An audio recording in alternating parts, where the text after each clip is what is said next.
Cool. So why don't I just take a moment and introduce Nick. Um, Welcome, Nick Heath, as I said, from Florida. And I came across Nick probably 6 or 8 months ago in doing some research on meditation practices and diabetes. And what I discovered was an incredible wealth of information on breath work, and signed up for Nick's amazing newsletter, which I know several of us have are received. And Nick will tell us how to participate more in that. But just the breadth of, no pun intended, the breadth of information is tremendous. And we also, Nick and I, were able to have a one-on-one session together and really learning some of the benefits of this work, especially for people with diabetes, and how helpful it can be. I know that in a lot of our own sessions, we incorporate breath work. We've had different people do breath work exercises with us, and we know that the breath is the foundation of most of our practices in meditation. But I think it's wonderful that Nick can share his information with us tonight about breathing for diabetes. And Nick, I believe, was diagnosed at 11 with T1D. So he's been living with it for 20 plus years. And Nick, just would love to really turn this over to you and have you walk us through this topic. And I think at the end we'll do a nice breath work practice together. So Nick's all yours. And of course, you let us know how you want to handle Q&A, and we'll turn over to you. Thank you so much for joining us tonight. Awesome. Well, yeah, thank you. Yeah, so much. And yeah, this is just a conversation, so please interrupt me at any time. If you do the little, you can just talk, but if I think it'll pop up if you do the little chat. But yeah, anytime, very open. So I'm really excited to be here. I got to join the meditation last week for the first time, and it was just phenomenal. And I walked out and I told my wife, I was like, it's crazy because I'm gonna share information for like 45 minutes with them next week, and I give a presentation, but they were going around the Zoom room asking people to share their experiences, and I was terrified, right? And I was like, I can't do this. So introvert, I went last and I said something silly. So I thought I would start this by sharing something, some of my feelings with you all. And that's that when I found breathing about 5 years ago, of course it didn't fix everything, right? But it had this profound impact on my life, and it was truly like life changing. It's put me on this new course, and what I dreamed of was sharing it with other diabetics, like just anyone with diabetes. And so to find this group Peter and all of you are a part of, it really is probably like one of the most meaningful things I could possibly do. So I'm just grateful to you all for being here, for being interested in the breath, and for giving me a little bit of time late on a Sunday evening, except for Peter and Brooke and the others in Hawaii. So thank you. And with that, I will just start with 4 things we can meditate on throughout this entire presentation, and of course for the rest of our life, as long as we're breathing. And that is making our breath slower, deeper, quieter, and more regular. Now, these 4 things actually come from Dr. Andrew Weil. He's an integrative medicine doctor, and he basically got super fascinated in breathing well over 20 years ago. And he was looking at pranayama and all these different aspects of breath work. And he said, everything I can find kind of points toward this: slower, deeper, quieter, and more regular. And so I just love this kind of as like a concrete center point for my life now. I've only read this not too long ago, but this kind of summarizes everything that works well for diabetes. And at any point tonight and for the rest of our lives, right, anytime we're flustered or need to come back to an anchor, this gives us something concrete. Try to slow down our breath, try to deepen it, try to make it quieter and more regular. And so I'll try to explain a little bit of why this is so powerful for breathing or for diabetes for the next 20 minutes or so. So I want to start with, why would we care about breathing for diabetes? It seems kind of, so when I started with all of it, it felt kind of silly, right? There's no way breathing could be so powerful. You all are pretty far along on your journey, so it probably makes some sense to you.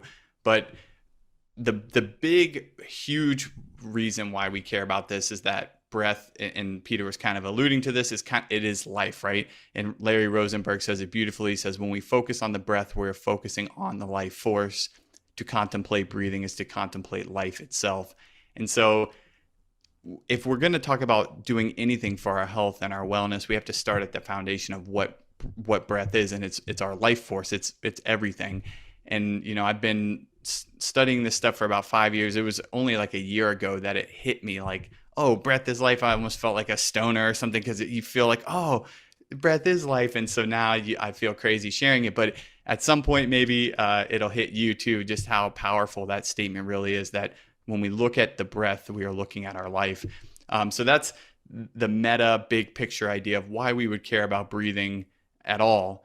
But what got me into it was really this paper here published in 2017. And at the end of it, I had been practicing breathing and noticing effects in my life. And this was published in Nature, one of the top, I think, 3 or 4 journals in the world. And they said slow breathing could be a simple beneficial intervention in diabetes. And that's when I realized, like, oh, okay, this isn't just like, I'm not crazy. This stuff really works. And I wanted to understand why, like, what is going on when we practice specific breathing patterns, and why would a paper published in Nature be able to get away with this sentence, right, for something so simple as our breath. And so the first thing is something we can all kind of, I call it a tangible, because some of the aspects of breathing I can't put into words. It's just like meditation, right? You practice it, you can look at scientific data, and you can look at all your Aura Ring scores or whatever it might be, but there's just something about it that gives you, a strength, like it gives you an empowerment. And so those are kind of the intangibles, but I'm going to start with some of the tangibles, and that's our heart and nervous system health as people with diabetes. To talk about that, we have to talk about the 2 branches of the nervous system. And so we have this sympathetic, which is the heart rate, fight or flight, gets our heart rate up, releases adrenaline and cortisol, all these stress hormones. This is what gets us ready for action on the left here. And then we have the parasympathetic nervous system. And that's that rest and digest, calms our heart rate, releases all of the feel-good hormones that make us relax and able to actually repair and rejuvenate our body. And so what's crazy about the breath is it sits right in between them. It's an autonomic function. It's something we don't have to think about. It just happens automatically, but it's also the only one we can consciously control. So at any point you can take control of your breath, and you actually have a direct gateway to both sides of your nervous system. So you can breathe in specific patterns to speed your heart rate up, to stress your body out, or vice versa. You can breathe in ways that will calm your body. And so this is where the power of the breath becomes incredible, is that we have this tool all the time, 24/7, that we can decide how we want to send messages to our nervous system, which is going to influence how we feel. And so when we say these 4 things I mentioned, the slower, deeper, quieter, and more regular, what we're really focusing on is this side of the branch here, the parasympathetic, calming, rest and digest. So all of these things move us toward a state of rest and a state of healing and recovery. Whether it's just 1 minute of doing some conscious slow breathing practices, or 20 minutes, or whatever it might be, they're all basically putting us into a state so that we can heal our bodies and feel calmer, relieve stress and anxiety, and all these things. And so the reason this is so important for cardiovascular health, since that or heart health, which is this first kind of tangible we're talking about, is that people, we've probably all heard these things, like, when you have diabetes, you're at greater risk of heart disease and neuropathy. And it turns out that we are just at baseline in a higher state of sympathetic activity. This shows up in measurements like heart rate variability, which has become kind of one of these popular measurements of overall health and of cardiovascular health. There's also one called baroreflex sensitivity, big word. It's just basically looking at how well you can manage your blood pressure by, second to second. And people with diabetes generally have lower scores on both of these. And it all makes sense, right? Like, we have fluctuating blood sugars, we have all sorts of crazy stress with the emotional side of diabetes, worrying about our supplies or this or that. Do we have enough for our trip over to California? Do we pack enough insulin or this or that? So it never ends. And And so it just makes sense that even during sleep, it turns out we have a slightly higher sympathetic tone than a non-diabetic. Um, Luckily, though, it turns out that just a few minutes of slow breathing can somewhat reverse this. And so this is, again, that paper published in 2017. And this is that barrel reflex sensitivity, which kind of serves as a marker of autonomic and cardiovascular health. And at baseline, they had some type 1 diabetics, and they were much lower than non-diabetics. And this was something they had observed in tons of other studies leading up to this one. And so they had them breathe at 6 breaths per minute for 2 minutes, and their barrel reflex sensitivity shot up to basically the exact same value as where the controls were at baseline. And so when I was, there's a lot of nuance and all sorts of stuff to this, but when I was reading this paper, this was really kind of like blew my mind. I was like, okay, if 2 minutes of slow breathing can reverse this dysfunction in my nervous system that I, wasn't even aware of, I'm all in, right? I'll do this every day for the rest of my life. That's so simple to ask. And of course, like there's a lot more to it that you can breathe for a lot longer, and these benefits will maintain themselves rather than just coming right back down when they finished breathing.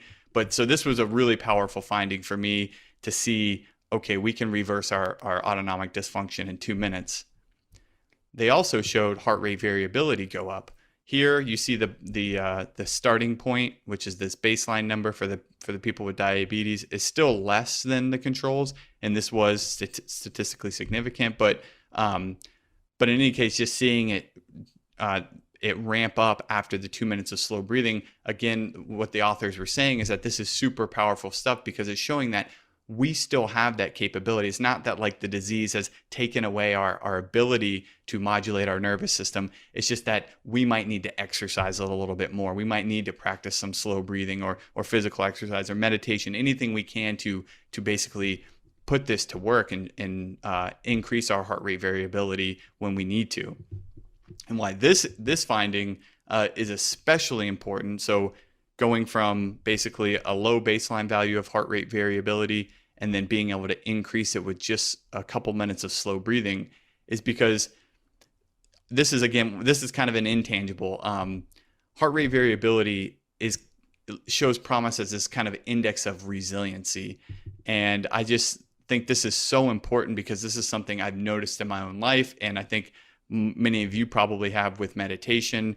And it's something that once you learn how to modulate your heart rate, when you learn how to bring yourself down or use your breath in different ways to basically induce different psychological states to feel good, to feel calm and relaxed, you learn how to bounce back from things faster. So it's not that like all of the diabetes stresses go away. In fact, maybe if anything, I'm more mindful to notice how many there are now, but it's that we can actually bounce back quicker. So for example, every single month, I seem to deal with some sort of prescription issue where I need a new pre-authorization for something I've taken for 23 and a half years, and it doesn't make any sense to me. And so I used to really like lose my mind over it. And now it's like, I still do it for a second, but then I bring it back quicker. And so that's where I think this kind of intangible of resiliency is so important to people with diabetes because it gives us a way to bounce back from all these silly things that we have to deal with that a lot of people don't. And I think you have Evan coming next week. So I wanted to share this awesome quote from her because she just says it perfectly right here, that by modulating our stress response via vagal stimulation from conscious breathing exercises, people can bolster their resilience to all forms of negative stressors, and diabetes is no exception. And she, of course, knows better than anyone, right? And so I just think that's a beautiful way of putting it because that's really the power of all this heart rate variability and autonomic nervous system and all these things. When it comes down to in our everyday life will be this is how it will help us the most, I think. But there's more. So blood pressure is obviously a big problem for people with diabetes. I don't even like looking at these statistics myself, but essentially we know that we're at higher risk of developing this and that this can damage our hearts and things. And what's important about breathing is that it gives us another tool. Of course, there's lots of different ways to manage blood pressure, but a slow breathing practice consistently shows significant reductions in basically every measurement of blood pressure. Usually it's that top number though. So I think we're supposed to be like 120/80 or 124, whatever the latest number is, excuse me. But it seems to really bring down that top number significantly. And just in 10 to 15 minutes a day is enough to see meaningful results. A lot of these studies end up being with hypertensive diabetics or type 2. That's just because I think there's a great, obviously a way greater population of them, and that's where probably a lot of the funding goes. But the same mechanisms of, activating that calming branch of the nervous system to lower our blood pressure are there. And this is going to be especially important for people like you and I. And so much so, the American Heart Association acknowledges slow breathing, basically based on all these studies that have been published, saying this is a valid way to help with your blood pressure management. And so when I see things like this, it's just like it's so encouraging to see that all of this is just needs to be brought to people. Like, this is all well established science. It seems kind of crazy to new people, I guess, with the breathing stuff, but it's really just a matter of getting the word out there and making it into a practical way that makes it simple for you to practice slow breathing or whatever it might be, because it can be truly powerful, as even the American Heart Association acknowledges here. So we've talked about a lot already. I've already thrown out big words, so I just want to bring it back to this. This is the key, right? My brain is working very slowly tonight, so I think slower, deeper, quieter, more regular. Just continue to bring this back as our mantra for the night, that this is all we really need. All of this other stuff is secondary for our understanding, but slower, deeper, quieter, and more regular, just as a quick reminder before we get into the next tangible, which is oxygenation. Of course, we can't talk about breathing without talking about oxygen, but it becomes really, really interesting with diabetes, because there's a lot of, obviously, with people with when we talk about our diabetic complications and all these things, they all come from fluctuating blood sugars. But what a lot of researchers think is that at the root of all this is a lack of oxygen at the cellular level, or tissue hypoxia. And what this does is it just adds to that low-grade stress we were talking about earlier when we had that Venn diagram of the sympathetic and parasympathetic. We're just adding more fuel to that sympathetic fire, basically putting us into a constant state of stress. We might not even notice that we're not getting enough oxygen, but our cells notice, and they send these stress signals, right? And so it gives you just a little bit more stress throughout the day. And so if we can do anything to alleviate that, it's going to be beneficial. And it turns out one of the simplest things we can possibly do is just use our noses. A study, this one was back in 1996, asked people essentially to breathe in through their mouth or out through their nose, or vice versa, in through their noses and then out through their mouth. And what they found is when they went from mouth to nose, they increased their oxygenation by 10% on average. And they did this a couple times just to kind of see if the response was still there. It was a small sample size, but it was still really interesting to see that 10% extra oxygen just from breathing through our noses. And there's actually been some other studies, I can't ever seem to get my hands on them, but claiming up to 18 or 20% in certain populations. And so if you look on Instagram, you'll see a lot of people saying 18 or 22% in their posts. This is the only one I can find, so I'm going to be conservative and say 10%. But I still think this is powerful, because it's not going to fix this, right? It's not going to just say, oh, well, now we don't have to worry about that. But we take, 20 to 25,000 breaths per day. And so if we can take a micro change, something as simple as just nasal breathing to get a little bit more oxygen to the cells, and let that compound, for the rest of our lives as we continue breathing a little bit better and a little bit more efficiently, it could have significant long-term impacts on our risk of complications and things like that.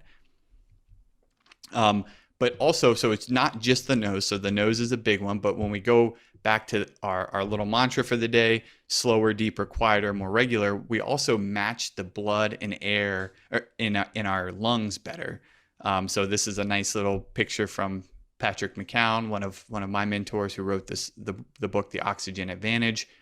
And he just kind of puts it into a cartoon to make it look nice. But essentially, when you breathe fast and shallow, you don't get as much gas exchange in the lungs. Our lungs actually have this massive surface area. It's like half the size of a regular tennis court, or along those lines.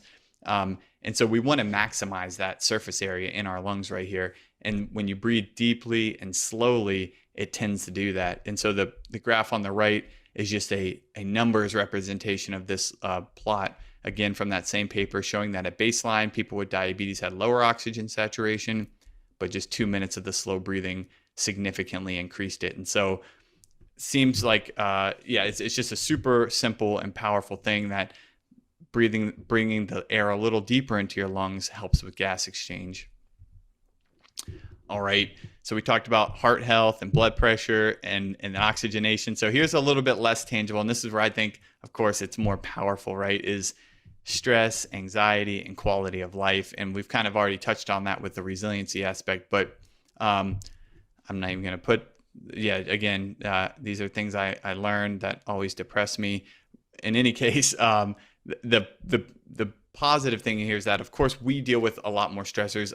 When I was in graduate school, I started having panic attacks and had to go on medications and things like that for anxiety, and so I know like how easily it creeps up on us because we're dealing with, my blood sugars were out of control back then and all sorts of different things. And so any tool we can have with anxiety, and then that's what's encouraging here is saying that basically interventions that help us prevent or cope with stress can have important positive effects on our quality of life and glycemic control. And so that is something breathing can certainly do. And in fact, if anything, if you've ever heard of breathing for anything, it's probably for stress. Take a deep breath to release, to calm yourself down. And so this is one of my favorite quotes by Michael J. Stephen, a pulmonologist who wrote this book, Breathtaking. He basically says that what we've been talking about, deep breathing, is a potent inducer of the parasympathetic nervous system, and we release acetylcholine to calm our organs, but also releases serotonin, dopamine, and prolactin, the feel-good hormones targeted by medicines like Prozac and Zoloft. And I put that in bold, but really this is the most important sentence, that they produce this effect naturally and without side effects. So it gives us a tool we can use we don't have to worry about any kind of drug interactions or anything going wrong, right? You just sit down, take a few slow breaths, and you can feel it immediately. And this is why you can go onto any website anywhere basically and find something about slow breathing for stress, whether it's the American Institute of Stress or Vice or Psychology Today, Harvard, Discover, TED, Mayo Clinic. This is all very well known that slow breathing can help with stress and anxiety. And I have one more great quote because I love quotes. And this one's from Andrew Weil. And he basically said that breath work is the most time efficient, most cost efficient, and the one that most promotes increased wellness and optimal health when it comes to everything he's looked at as an integrative doctor for reducing stress and relaxation. It comes down to the breath. So that's a lot of prelude to say, well, has there been anything with diabetes specifically? There have been. We don't really need it to be specific to diabetes in this case because it's just something that works for everyone. But it is interesting nonetheless to see a recent study in 2021 that had people do 6 months of diaphragmatic breathing and then also a stress reduction, lying down, a relaxation technique. And they were able to significantly reduce depression, anxiety, stress scores on this kind of well-studied questionnaire, this -21 thing. So although we don't need to see all these, it is really important. It is really powerful, at least to see that this does hold true for people with diabetes. And as we'll see in just a few slides, the positive impacts that has on their control. So I'm going to summarize some of the things we've just talked about, and then look at what does this mean from diabetes control perspective. So if we are consistent with a slower, deeper, quieter, more regular breathing practice, we can potentially improve our heart rate variability and our resiliency to diabetic stressors, reduce our blood pressure, increase tissue oxygenation. I didn't talk about sleep because that would have to be a whole nother talk, but breathing through your nose and slow breathing before sleep can be super powerful for deeper sleep, reduce our stress and anxiety. And then another one, oxidative stress and inflammation. slow breathing, again, it seems like a panacea. It's not, but it can do a lot of really powerful things. And that's another one, is helping with inflammation, which is, again, one of these catch-alls that causes all sorts of issues. So how does this look in people with diabetes? Well, this study I just mentioned that did the diaphragmatic breathing and the relaxation, type 2 diabetics, so a lot different factors impacting their blood sugars and all of these different things, but still they saw an average reduction in their A1C of about 1.5%. So that's like going from 8 to 6.5. That's pretty incredible. The first study I ever saw with diabetes and A1C was this one. This was published in 2012, and this was a year of slow breathing, 10 to 15 minutes twice a day, and they lowered A1C an average of 2%. Now, I kind of don't even like putting up these numbers. It is important to see it can happen, but obviously we're all different. We know how crazy life is with blood sugars and how one little thing can affect it. So there's always going to be ups and downs with diabetes, but it is super cool to see like these studies lasting long enough to see these, 6 months and 12 months, which is about what you would need to really start seeing meaningful changes in your A1C. To see that from only one change, which was breathing and relaxation. So really awesome stuff. If we wanted to do this in our life, this is the most practical part, right? I hope I can send out these slides or take a screenshot or whatever. This would be kind of like the prescription for what you could do to try to get some of these benefits. It's as simple as slow breathing. So for about 10 minutes a day, it seems like the absolute minimum for seeing the nervous system changes and lowering baseline anxiety is about 3 to 4 weeks. The most effective rate I found throughout all the science and working with people is about a 4-second inhale and a 6-second exhale. So that comes out to 6 breaths per minute. Then there's a few tips, like when you breathe slowly, you don't want to overbreathe. You don't want it to ever be stressful. So you might have to modify. That's why I put some asterisks here. You might have to modify this rate when you're first starting out, or you might need it even longer. That might feel too fast for you. But the key is just to make it very relaxed, very calming for you, using your belly as much as you can, your abdomen. The way you breathe is actually really important. You always want to breathe in through your nose, and then out through either your nose or pursed lips. So a lot of people find the pursed lips exhales to be more comfortable. And so if that's what you enjoy for these 10 or 20 minutes a day, that's really, that won't be any kind of issue. And again, slower, deeper, quieter, more regular. We want it to be quiet. If you can't hear your breath, that's a good sign when it comes to all day, every day, but also while you're doing your breathing practice. So those are some simple tips. It's 8:34, so this is good. I wanted to stop here, take any questions you have, and then lead you through a short breathing practice, and then have more time for questions and sharing. So thank you. I'll stop here for now and see if there's any questions yet.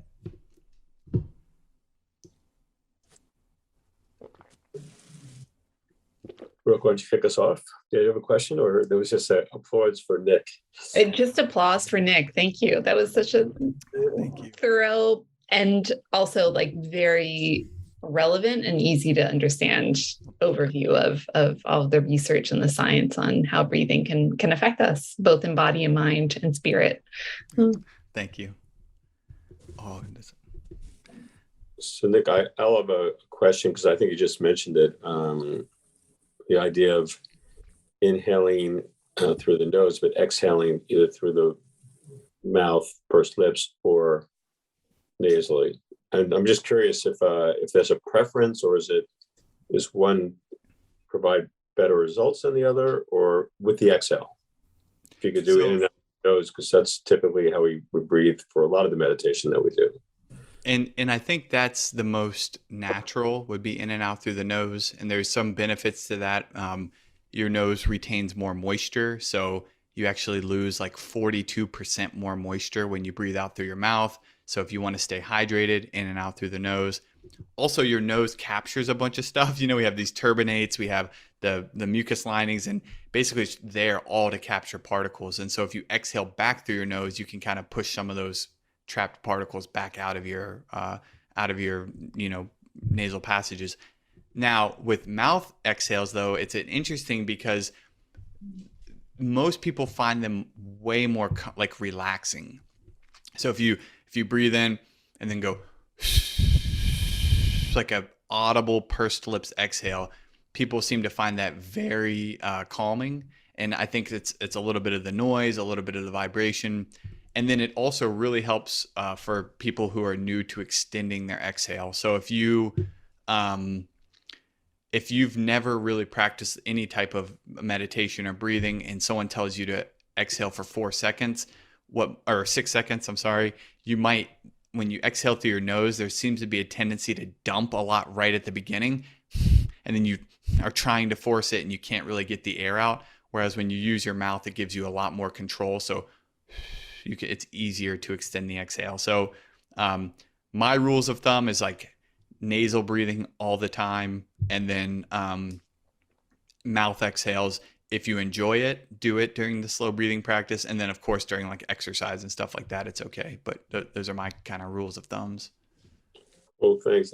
And in the slow breathing, there's 4 second in, 6 second out. I mean, sometimes also we notice in our own practice, we might 4 seconds in and hold, 6 seconds out, or exhale longer and hold. So just curious about the differences between those two types, breathe and hold as opposed to a continual breath. Yeah, that's again, kind of a personal preference. Now there are like physiological differences and all of these things, but the pause seems to be very natural. So I kind of like a 1 or 2 second pause when I'm just like breathing naturally. The reason with this, like with some of these like slow breathing specific practices, they don't have a pause is that they're trying to match the baroreflex response and the heart response to each breath. And so by not having a pause, it seems to get them to all line up. So kind of the goal of what this slow breathing stuff is doing is it's bringing messages from your heart, your blood pressure receptors, your nervous system, and your brain all into like synchronicity. And it turns out when you have little pauses, it doesn't seem to hurt it that much. But by not pausing, it seems to be more effective to get them all into coherence, or whatever the right word is. But so that's just like small pauses, but having like a 4, 4, 4, 4, or like a 4 second in, 4 hold, 6 seconds out, that gets more into a little bit of CO2 tolerance training, which we didn't talk much about, but learning to tolerate carbon dioxide. And it seems to be really helpful for focus, like something about pausing your breath, holding for a few seconds, and then exhaling, and then pausing again seems to really quiet the mind. And so a lot of, it became popular from the Navy SEALs, and a lot of like athletes and people like that really enjoy that pause to get them in the zone, if that makes sense. Yeah, I think it's because I'm thinking about, I guess, the combination of everything you said about slow breathing and everything that we've been talking about meditation. Like when you combine those two together, we'll probably have, we will have no A1C issues. We'll be super calm and no stress in our lives. Like it seems like an amazing combination. And so maybe when it's appropriate, you could talk about maybe the combination of the two. Like how do we maximize both the breath work and meditation, or is it best to do this separately, to set up a separate breath work session as part of our daily routine, perhaps, and different than a meditation? Or when you combine them together, are you really maximizing it in a certain way? Yeah, so that's such a good question. So I'll step back. Okay, a lot of people say breath work is meditation for people who can't meditate and things like that, because it is inherently a meditation when you focus on your breath. It's just, it has to be sort of. Although when you use an app, your mind can wander, and you can just keep breathing at a certain rate. There has been at least one paper looking at the differences between the slow breathing itself at 6 breaths per minute, meditation, a mantra-based meditation, and then the combination of the slow breathing and the mantra-based meditation.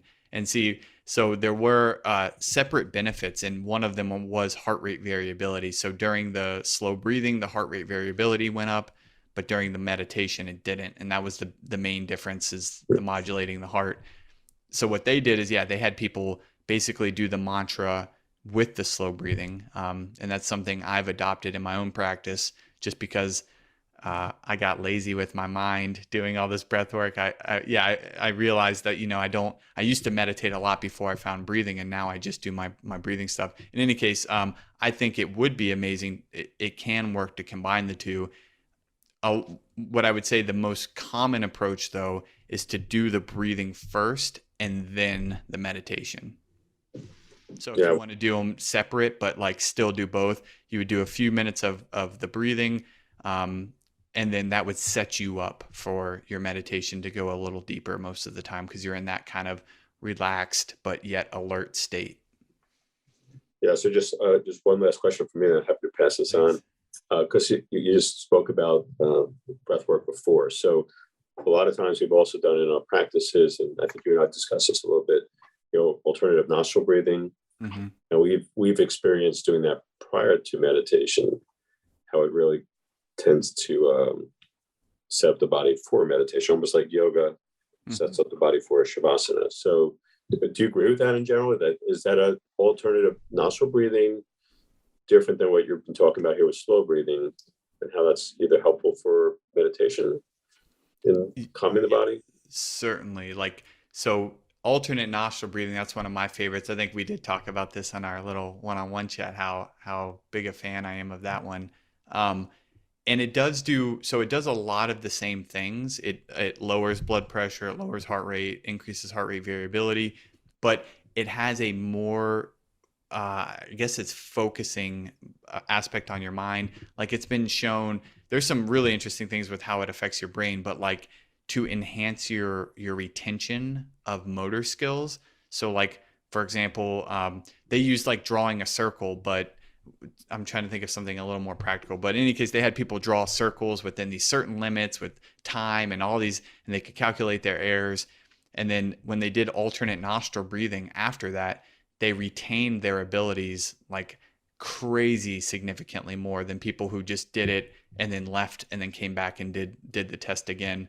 I'm not doing the study justice because it was really incredible, basically showing that something about alternate nostril breathing helps your brain store memories and makes them easier to retrieve. So yeah, definitely makes perfect sense what you're saying. I don't know if I know the exact reasoning for it, other than that it focuses your mind. Great. All right. Thanks, Nick. Yeah, thank you. I'm sure there's some other questions by the squad out there. I don't know if this will be a quick question, but I am curious, since, I mean, the options or possibilities for breath work are, almost limitless, like, especially when you look at some of the like yogic breathing practices. And so I'm curious if there are particular resources that you found helpful in your own exploration about breath work, and particularly finding breathing practices that serve different needs you may have in your life. Yeah, that's a really perfect question. So the resources, I started with apps actually, because you can get these phone apps and they have all these preloaded exercises, and then you can kind of sample a minute here, 2 minutes here until you find what's right for you. The three I use, there's one called the Breathing app. Yeah. And that's super simple. Yeah, it's like the most basic, and I love that one because it's just straightforward, really calming tone, very meditative like tone. There's one called Breath Work, and it doesn't have the O, so it's Breath, WRK. That one's like a library of every kind of breathing technique you could ever want. And you just go in, it's all categorized. So you could say calm, and then inside of the calm category, there's like 450,000 breaths, and you just pick which one you want and try it. And the names are illustrative and all that. So it's a really good app. Then there's one called I Breathe, which lets you set your own. But to think back, like, how would you go about picking a practice? And the way I look at it is there's kind of three broad categories. There's the calming breath work that we've been talking about, like these more relaxing. There's energizing, and then there's kind of like spiritual breath work. And So you would probably start with which one of these categories makes sense to me. And for us, usually it's calming, but it can really be a source of spiritual growth, and it can also be a way to energize if you don't need a midday coffee or something. I always recommend a morning coffee, but if you want to replace the midday coffee, that's fine. Just joking. But so that would be the starting point. Like, is it calming, energizing, or spiritual? And then within that, you can start kind of, looking for what makes the most sense to you. And that's what it becomes very personal for what makes you comfortable. For example, I got into just the slow breathing because it was so simple. I'm very simple minded. And it was like, okay, I don't have to think. I just breathe 5 breaths per minute or 6 breaths per minute. And that's all I need to do. And every now and then I go on like this little kick of trying new things, and I get so excited and I try like 100 different things, but I always come back to the simplicity of like, okay, just, breathe in and out. There doesn't need to be too technical. So, the last option I'll throw out is classes. There are tons of cool classes now, people teaching online or in person. The app Breathwork has several, like I think between, probably 7 and 20-minute classes, which is really nice because then someone guides you through it. And then there's studios like Open, that's actually right down the street from where Peter is. And they do online and on-demand classes as well. And so if you want classes, that's always a good option, just to be led through it by an instructor. Sorry for that long-winded answer. I hope it was somewhat helpful. That was great. Thank you so much, Nick. And I put a couple of the resources that you mentioned in the chat too. Okay, so thank you. The links. And Nick, also, if you want for this conversation, if you stop your screen share, we'll all be going back together. Sorry. Yeah, awesome. Yeah, no, that's great. This is wonderful. Anybody else? What's on your mind?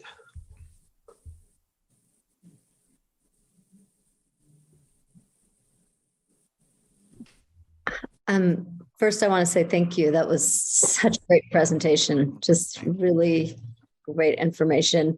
And you talked about Andrew Weil a couple of times, and I learned many years ago what he teaches is that relaxation breath is what he calls it, which is the 4, I think it's 4, 7, 8. So inhale 4, hold 7, and then exhale 8. So I'm curious if you know, like, and I know you talked a little bit answering Peter's question about the inhale and the hold versus just the inhale and exhale, but that breath in particular, do you know anything about? Like, is that also a calming breath? Does it have some of the same benefits that you've been talking about? Yeah, exactly. And I love that breath as well. And so that one is interesting because there's 2 kind of components. There's the inhale, exhale. So the 4-second inhale and 8-second exhale. That's a really common thing in pranayama, to have like double the exhale length of your inhale, and that's going to be very calming. And then there's something about that 7-second hold, and I'm not sure what it is, that is very powerful for people to get into a deep relaxation. Overall, it puts your breath, that's about 3 breaths per minute. So it's a very slow rate, and that's going to be very calming to our nervous system. So definitely on the calming side, but I'm not sure why the 7-second hold is so powerful. He talks about it a lot. And actually, as Peter is asking his question, he actually gives a breath work with that 4, 7, 8 breath as a setup to meditation. He has like a kind of practice for that. And he says basically you keep that ratio the same. So 4, 7, 8, but you can count faster if it's difficult for you, so that you just keep that. It's something about that ratio, he says, is very powerful. I can't find the origins of it, but apparently a lot of people find it beneficial.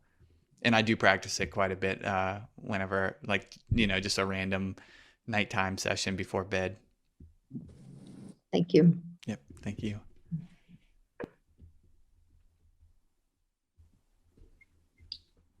Nick, someone just texted me this message, so I'll ask this: the difference, or do you use a different breath for recovery, perhaps from a low blood sugar or a high blood sugar? Is there a way to use breathing techniques to recover or to help with low and high blood sugars?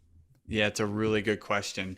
So for low blood sugars, certainly it can help, of course, after you correct the low, but to help, 'cause for me, I get a sympathetic response. I get super stressed out. I know everyone's a little different on how they feel when they get low, but I feel like this, I need to eat and I'm like amped up. So I can use a slow breathing technique to bring me down from after the low, though. I always correct it. I don't really like doing breathing when my sugar's low, so I wait till I'm back up, but it's a way to kind of, again, that resiliency, get you back to baseline quicker. For highs, the slow breathing, so you take your insulin. Slow breathing can be super helpful for bringing down your blood sugar because you're getting rid of those stress hormones. You're getting rid of the cortisol and all these things that cause insulin resistance. And so a few minutes of slow breathing can help bring it down. But of course, it's not without insulin, right? So you still have to do all the same things, but it can be helpful because you get more blood flow, better insulin sensitivity, all of these things from just a few minutes of slow breathing. Great, thanks. That was a great answer. Helpful.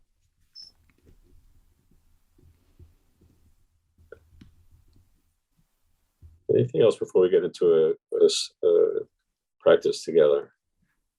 I was going to say it's already 8:52. Do y'all still want to do a little practice or not? It won't hurt my feet. Yeah, I think that you had before, and I think we could have easily gone for another half hour, no problem. This is a wonderful talk, seriously, and you mentioned earlier about you could do a whole session on sleep, so I think that was maybe an invitation to come back and please, and join us again, because really wonderful, and we'll share this also with the squad to our own channels for those that couldn't make it tonight.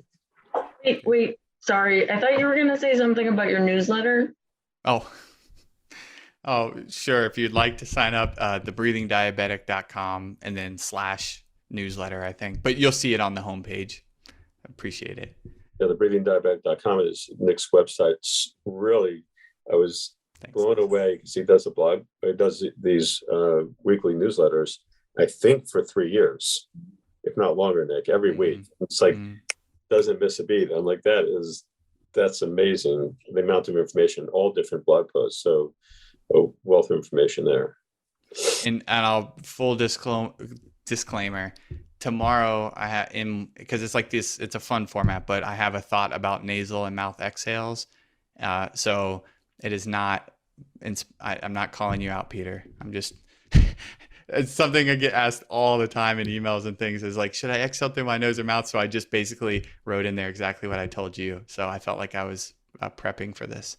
In any case, I just don't want you to feel like I'm, calling you out or something. Yeah. All right. We're in your hands, or in your, okay. In your breath. All right.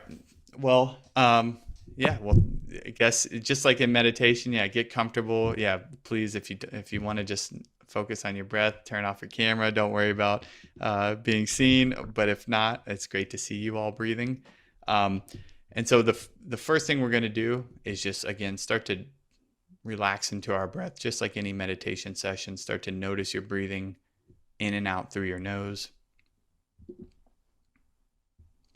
Relax your shoulders down.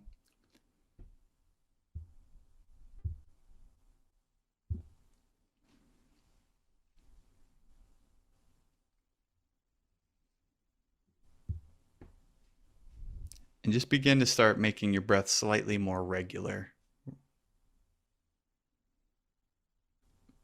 And being regular can have a pause, as long as it's regular, consistent. Just notice what feels comfortable to you. Bring your breath into a rhythm that's comfortable for you.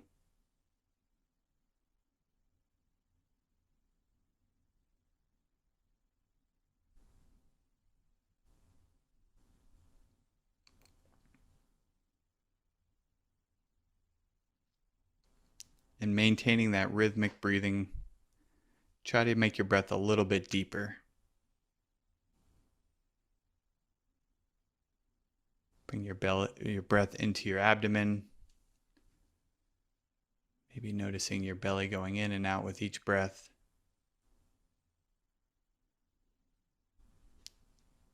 If it feels comfortable to you, you might even place one hand on your chest and one on your belly button, over your belly button, and try to see if you can breathe without your chest moving, just to really focus the breath into the abdomen.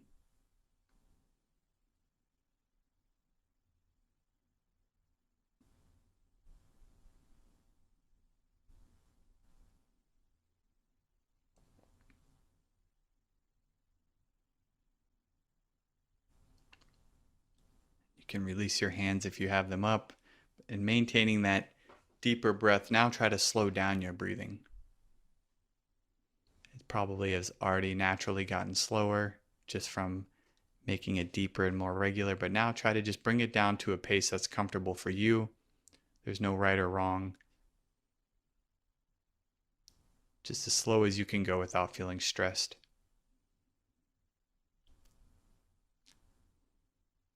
To help you with this, you might try to consciously extend your exhalation just slightly longer than your inhalation.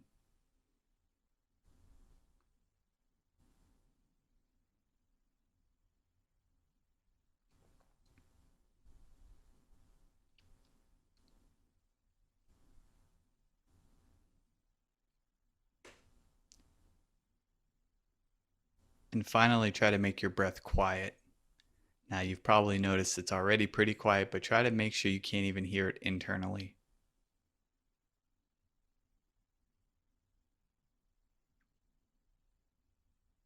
Making our breathing quiet is one of the most powerful things we can do to prevent overbreathing. To try to naturally ensure we breathe just the right amount of oxygen that we need in this moment.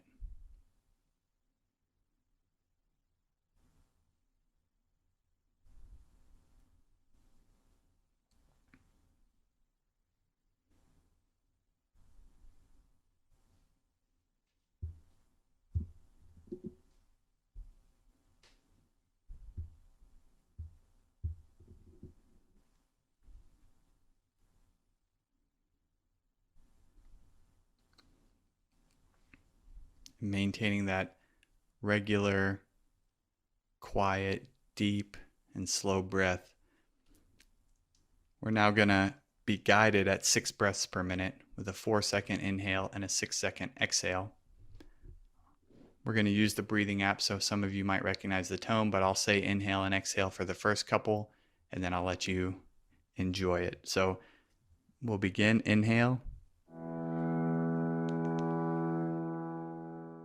And exhale.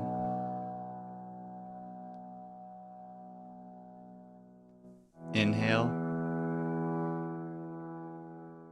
And exhale. Just continue matching your breath to the tones.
Now let your breath return back to normal. That was 2 minutes, just like in those studies we saw. So we all just increased our heart rate variability, our resiliency in just a couple of minutes, and hopefully you feel calmer.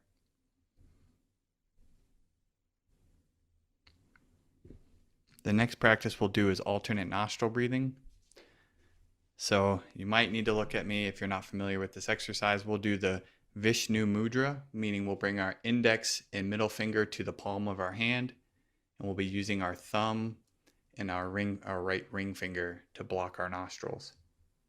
If that's uncomfortable, just use whichever fingers feel right. But this is the more traditional way of performing the exercise. So we'll block our right nostril with our right thumb, just softly on the outside. If your left nostril is really blocked, you don't have to block it all the way so that you can still get a little airflow. And then we'll breathe in through our left nostril, block it, and exhale through the right. Then we'll breathe in through our right, block it, exhale through the left. Again, in through the left, out through the right. In through the right, out through the left. And we'll match this with the tone now. In through the left, out through the right. In through the right, out left.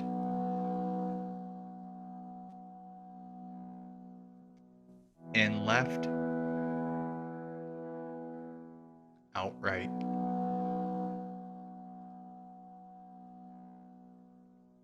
In through the right, out through the left.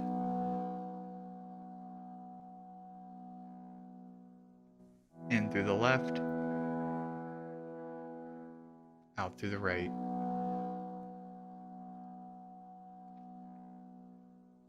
In through the right, out through the left.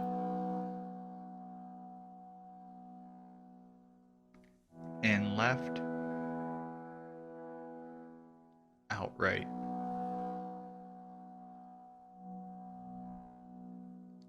In through the right, out through the left.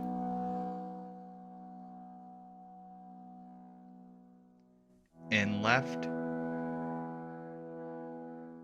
out right.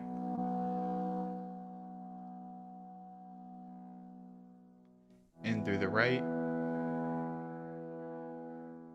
out through the left.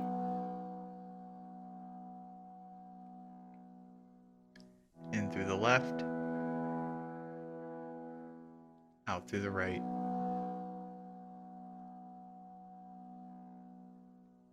In through the right,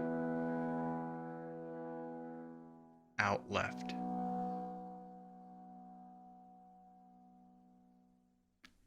And release your hand down. Just take a few of those nice, quiet, slow, deep breaths. Noticing any changes in your mind from that practice. Some of you may feel a lot calmer. You may have also felt a little stressful trying to do left and right.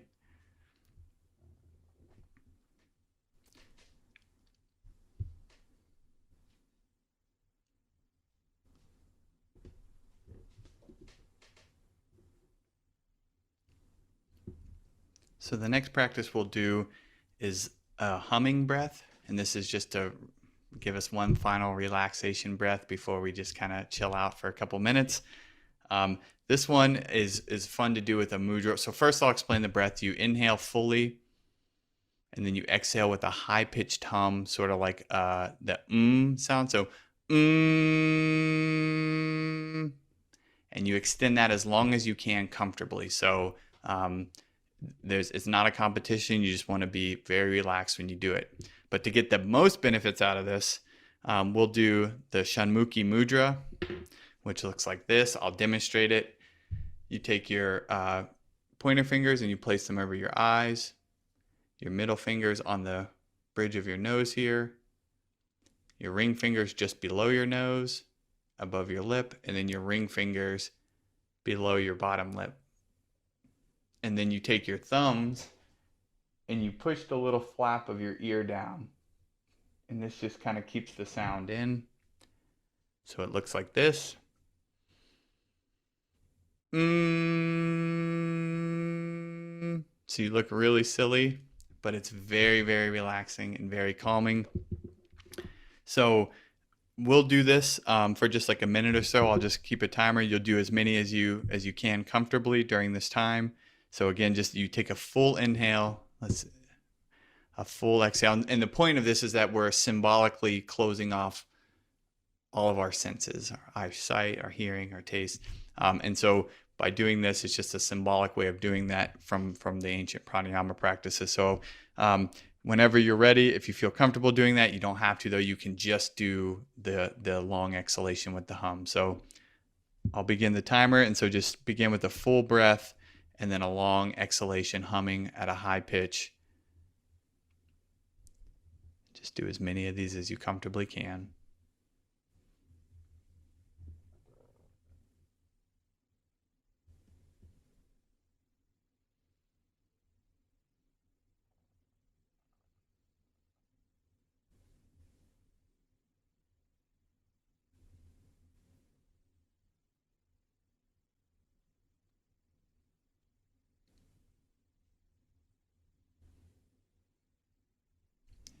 And just relax after you've done a few.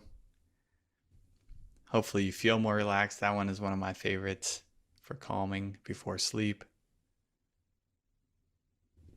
And you can just keep your eyes closed, and we'll just spend 1 or 2 more minutes going back to our breath, to our mantra for the night of slower, deeper, quieter, and more regular. So just think of that as you're breathing. Can you bring all of those into each breath you take?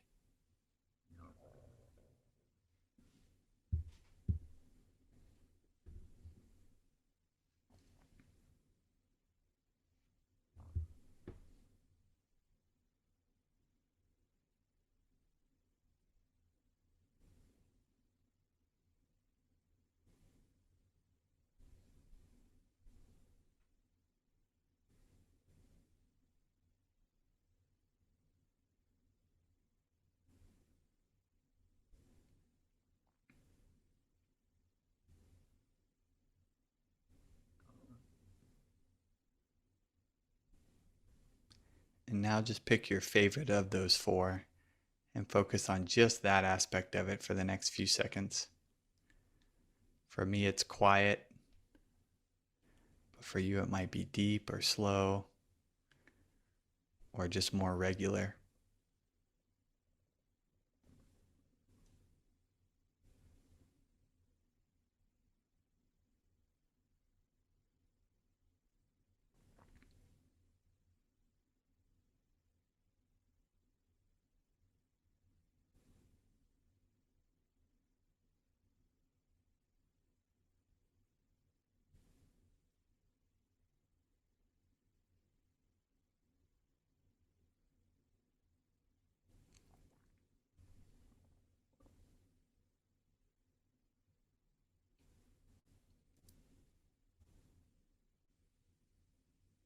And I just want to say thank you all again so much for staying on late, for letting me guide you through a little bit of breathing, and for listening to my presentation. I'm very grateful to all of you, and I hope that you've got something beneficial out of it. So thank you.